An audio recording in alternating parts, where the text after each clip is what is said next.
Resilient, that's a good phrase, a word for Mandy. She really inspires me.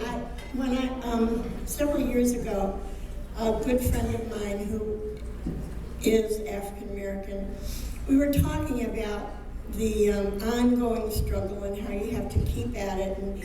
And I was saying something about, God, I'd just like to take a rest. And she just looked at me and said, I don't get to. And there was something about that. It was like, it's true. She didn't get to rest. And so I don't think any of us should decide that we get to take a rest. Mandy has certainly inspired that in me. She has inspired that in all of us. And I am very pleased to invite her up to the podium to just tell us what she's doing now.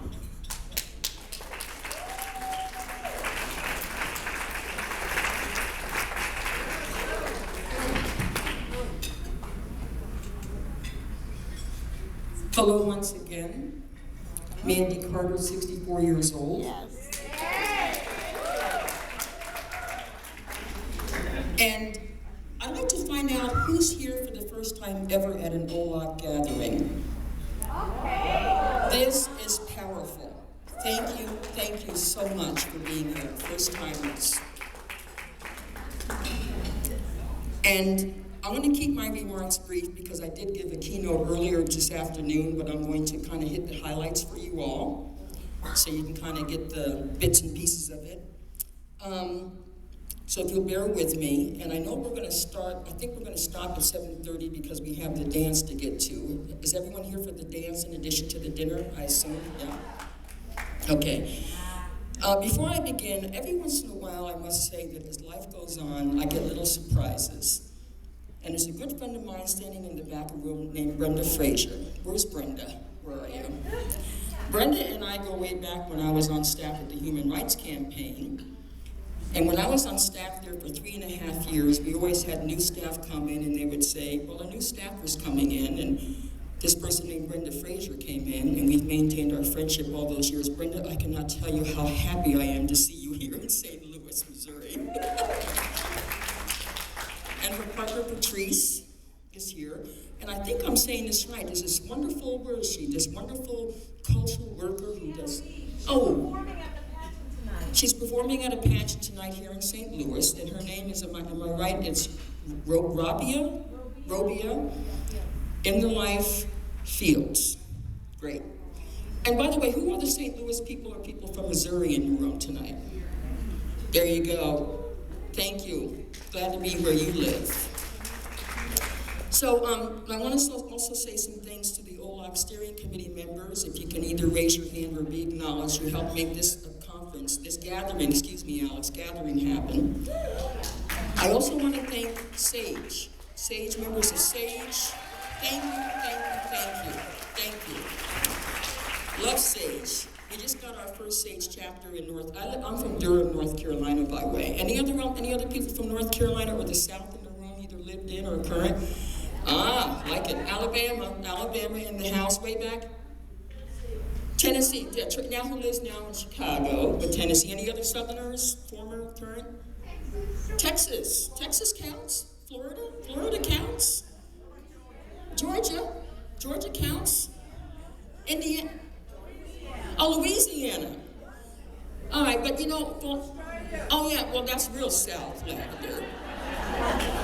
Who came the furthest from anywhere? Lavender from Australia. But Lavender, we have someone who used to live in England as well, so we have a blend. But also I want to thank all the volunteers and the people who were instrumental in having our food, and we had some wonderful SAGE. You got in, what was it, Hamburger Mary and Starbucks or something like that. Judy, thank you. Did you ever get your name tag, by the way? Judy. Little history. How many people are here for the first time who've never ever heard of OLOC before but took a risk and said, I'm here? Thank you, because how do you think OLOC works? Thank you. My journey on getting to OLOC was through Jan Grissinger. Is Jan here? Where's Jan? There was a thing called Clout at one point. We had a big meeting up in Asheville, North Carolina, Christian Lesbians Out. So Jan had talked about something called OLOC, and I thought, yeah, whatever. And And then I met the wonderful Alex Dobkin, and I had said earlier, if you had a coming out kit, if you had to have someone get a coming out kit, you had to include Lavender Jane Loves Women. Alex Dobkin, thank you. But it was the opportunity to host one of the national gatherings in Durham, North Carolina. Was anyone here who was at the gathering in, what was it, 2006, I think? 2004. Because of Jackie Merkin and Edie Daly from Florida, who said we need to have it in the South. And so it was it wasn't the first time in the South, it had been in Atlanta. But I was too young. And so the only way I got into the OLOC conference was because of Suzanne Farr from Little Rock, Arkansas, who was old enough and said, partner with me, Mandy, and you'll be able to get to do that gathering, which was great. But a really quick storyline. You know, I had said earlier, one of the demographics that's interesting in terms of when we all say what year we're born and how old we are, is that there was this huge demographic hit for post-World War II baby boomers between 46 and 1955. And that's like 79 million of us at this point. But I also said that there are now 80 million between 18 years old and 25. And that if OLOC is thinking about looking forward, that's a huge pool of folk that might be potential OLOCers, SAGE members, naming whatever the organization might be. But the other demographic is that by 2050, this country will be majority people of color, and the state of California already is. With the caveat that who is already here indigenous to these lands before any ships pulled up to these shores. Let's please be mindful of who is already here, how are they treated then, and how are they treated now.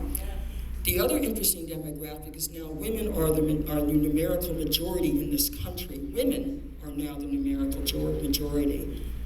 But it was with women coming in on those ships that were talking about liberty and freedom and all that we're told initially, but not you.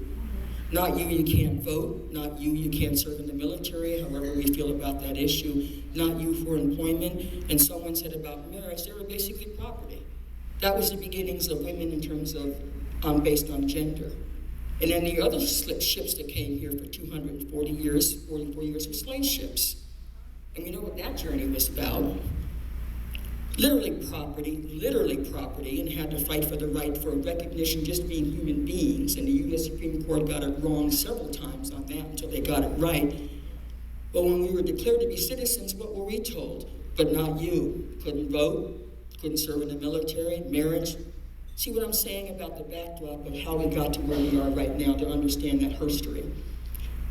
So that said, some of the remarks I had made earlier was, where are we now? What moment are we in terms of the year 2013, based on this recent 2012 elections, which I had said, I don't know how y'all were in all the states you were, I had never seen, personally and politically, as an active Democrat all of my life, the most negative, intense, vitriolic events happen around this election. Think about it. Citizens United, Mitt Romney, the Koch brothers, millions upon millions from that gentleman in Las Vegas, Karl Rove, voter suppression, and the list went on and on and on. And despite all of that, by 11:15, that election was called.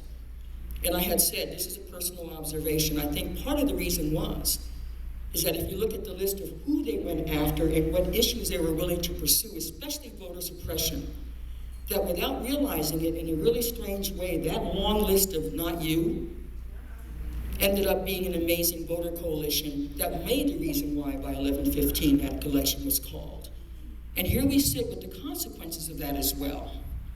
And I was saying one of the issues when I was growing up as a kid in the orphanage in Schenectady, New York, I was at Mount Pleasant High School, and our social studies teacher brought in this young staffer from the American Friends Service Committee. I don't know if people are familiar with it, AFSC, Quaker-based, and made some comments that why I'm still standing here after 1965, all those years later. And the three things he said that impacted me, and I wonder when I look around this room, we had talked about, remember how we talked about what is it about our personal journeys that we're here on this day this town, this event, however our personal journeys might have happened. But the three things he said to me, and part of it might be something that might have happened to you as well in terms of your journeys, was that the Quaker tradition is a long standing one about equality and justice for all, literally equality and justice for all. But in 1965, to hear this idea about the power of one, and I forgot to say earlier, remember, this is when they were still doing air raid drills. Remember? Right. The drill goes off, you either run home or duck under your desk. Remember, and if you didn't have a bomb shelter, what was wrong with you? But also, we're talking 1965. In 1962, we had the Cuban Missile Crisis. Does anyone remember the Cuban? That is real in our lives. And I remember in Albany, New York, where I was living at the time, we're only 90 miles from Florida, from Cuba to the coast of Florida, where they literally said last rites on the radio in Albany. I remember that very distinctly. So to be living in a situation in which you're thinking about your future and your career, and you're living in such a world of uncertainty, it was really unsettling, to say the least. So to have someone come in and talk about the power of one, that each and every single one of us has the potential to impact change, however we define that. It doesn't have to be some big thing, but the idea that each and every single one of us has the potential to impact change is a very, very powerful thing to hear. But the third thing was, of course, they had an AFSC high school work camp where you actually went to read about nonviolence and Gandhi and other issues of how nonviolence was being utilized for change, but bringing resource people in. To make a long story short, it was that week at the high school work camp that made a difference for me in terms of skills.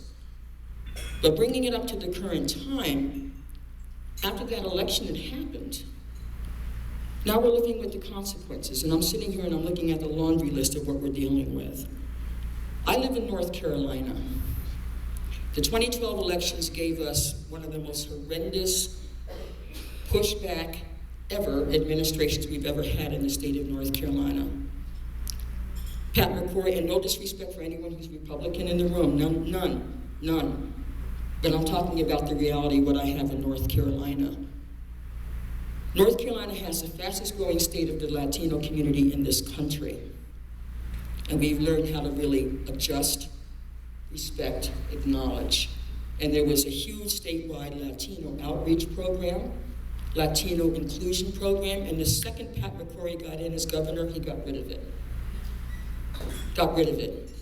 But then he went after people of color, immigration issue, black folk, the real diverse community that lives in the state of North Carolina. Then he went after the women. Now we're talking about issues of choice. We're talking about the issue whether you have access to a care provider. He just signed off on something he said he would not do, making it more restrictive in the state of North Carolina. And I know ours is not the only state. Then he started going after immigration, and that same list of people that made the election happen are the same issues that are now currently in the state of North Carolina. But here's the wonderful thing about making lemonade out of lemons. Every one of the groups and issues that are on the table right now in North Carolina, labor, people of color, LGBT, poor, name me the list. That's the coalition that has now started this thing called Moral Mondays. Has anyone heard about Moral Mondays, right? It's now made the news. Moral Mondays, and this is something that could be replicated in other states. I'm looking at you, Tracy, in particular, in other states that also lost a lot. Every Monday, this wonderful coalition that has come together has nonviolent civil disobedience actions at the General Assembly in Raleigh, North Carolina, to focus on the issue, and before they get arrested, and these are people who've never been arrested in their lives, but they felt that enough is enough, and for us to make the point and the marker about we are not going to put up with this, we have to find some ways to make changes. They're willing to sit in and or be legal support for these nonviolent CD actions called Moral Mondays. It was started by the North Carolina NAACP, but we have this incredible statewide network and all this really kind of progressive, forward-looking coalition. And because we've been doing these events for 10 years on annual, this is the group that we pulled together. And Moral Mondays now has begun to make people realize, well, even though we have a suppressive, I would say very suppressive state in terms of what the Republican governor and the state and Senate has to make change. But I also wonder, when we're looking at this room, I'm thinking about OLOC, and I'm wondering the role that the Old Lesbians Organizing for Change might be able to play. Whether it's on the national level, we just got done reading something that we want to support, or whether you're local, chapter, and or you're thinking about becoming one, or you're a member. But the partnering around these issues in a way that's intentional, key, that's intentional, that you purposely look around where you are and where you live to see who else you might be in coalition with, partner with, understanding that we are all in this together, and how we think about how we move us all forward around this issue of justice and equality as a way to do that. And I also think, as we talk about the issue of intentional coalition building, this other word about intentional intersectionality, we just had a workshop about it. And I'm wondering, like I'm looking around the room now, I wonder how many people, just by a show of hands, how many people belong to something other than just OLOC, if you're a member? Okay, other organizations, other groups, other issues, okay? And how many, and for those who did not raise your hand, what I find interesting is that if you think about the Rolodex that you have, like a lot of it, all you know is who you know, your network of friends, right? That's good. But then if you think about who might be good to have in your Rolodex so you could go out and find out who else is part of what we perceive to be our issue or our journey about trying to find that full equality and justice, and that laundry list of people, because it's not just happening in North Carolina, obviously, right? And if we think about where that conversation might be, but I want to think about those 18 to 25-year-olds. Where's the intentionality about intergenerational conversation that happens as well? So a few more highlights and then I'll wrap it up because I know we have to move on. I want to talk about the U.S. Supreme Court decisions that just happened. Is everyone aware? We had a huge win around Defense of Marriage Act. Thank you, Edie Windsor, who was instrumental. OLOC member. Edie Windsor is an OLOC member? Who knew? You knew. This is great. And I was just saying and Edie, there's a great film about Edie and Thea, who's her partner. And I shared this with everyone. I think every single time people underestimate this basic thing, they totally underestimate the power of love. When they're strategizing, throwing millions of dollars at stuff and trying to figure out how they control, but this notion of the power of love. But also the fact that Edie Windsor decided to try to go through this whole issue of the changing of hearts and minds and the changing of public policy. And no thank you, Bill Clinton. We wouldn't have had that damn Defense of Marriage Act had it not been for Bill. And I was just sharing that, I think 1 week or 2 weeks out from the decision, he wrote an editorial in the New York Times that basically said, oops. Yeah, that oops was a 17-year oops. And he said, maybe I was wrong on that issue, as he was, don't ask, don't tell. But also, while we had the wonderful win around the Defense of Marriage Act, also in the state of California, they pushed back on Prop 8, so if you live in California, you can get married, which is good, no problem. But before DOMA and the Prop 8, they came out with one of the worst decisions around the 65 Voting Rights Act. Horrible, horrible decision. And when they basically said, we're going to gut it and let Congress, 50 years is enough. 50 years is enough for what? Let Congress figure out how they make this change. And we know that voter suppression was used hugely in the 2012 elections and it didn't work. But now they really feel real comfortable about going after voter suppression across this country. They also did, in my opinion, a really bad decision around affirmative action. So you got this interesting kind of mixed bag of what is the U.S. Supreme Court thinking, like 1 minute they're okay on this and another minute they're not. And I was saying, bottom line, I hope everyone's a voter. But if anyone needs to understand about why voting matters, it's the U.S. Supreme Court, because once they're there for life. And that they're there for life could mean 30, 40, 50 years in terms of decisions. And I want to know, in terms of OLOC and other groups that are at this present time in this room, what do we do about that U.S. Supreme Court decisions? This impacts us all across the country. But they also left room for state by state to figure out what they are or are not going to do.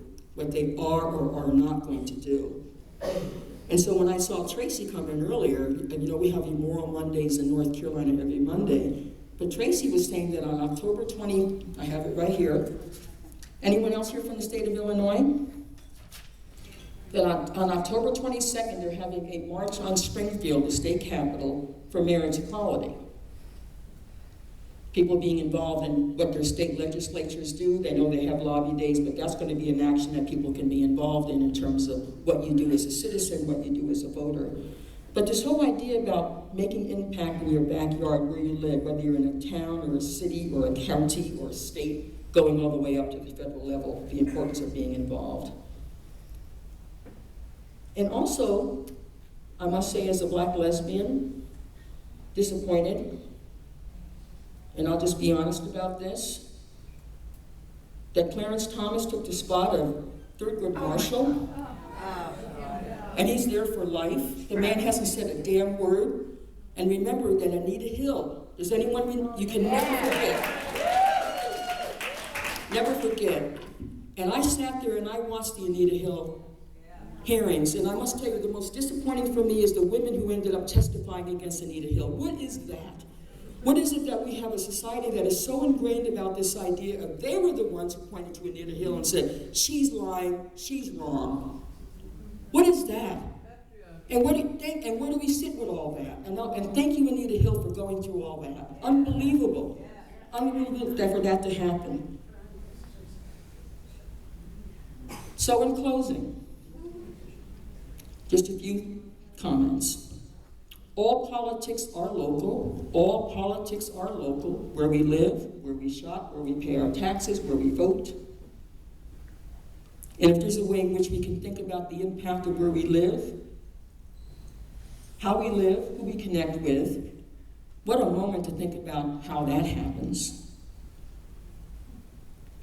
Understanding again the backdrop of the demographic shift and how that's really real, where you are. And also this notion again, back to the power of one. I am so struck by how sometimes the society shuts you down. We just had a workshop before this one, and I was just thinking, I was just in San Francisco, I was in Santa Cruz, and I was in San Diego. Why am I looking at people who are homeless? No one should be homeless in this, no one. No one should be hungry. No one should have a place to live. Health, that is so fundamentally real. And then I realized here's the problem. This society is based on profit, not people. And as long as profit is more important than people, that's why you hear people dying in the heat, dying of cold. This is amazing to me. It's so unnecessary. And when you have this idea of corporate welfare, that's what it is. They call it subsidies. But if you and I are sitting out here trying to figure out where our food's going to come from and where we're going to live, and we get some kind of help, it's sort of, called welfare. But the notion that a society, an American society, is based on not only profit, but also have and have-nots, and where do each one of us fit into that? Am I a have, or you not a have-not, whatever? And how maybe OLOC, in terms of its real role, in terms of being old lesbians, committed to this idea of equality and justice, how we fit into that conversation. And so I would say to you that I think we're in an interesting movement moment, or movement moments, where the opportunity sits before us to see how do we act on it, how do we respond to it, how do we engage with it.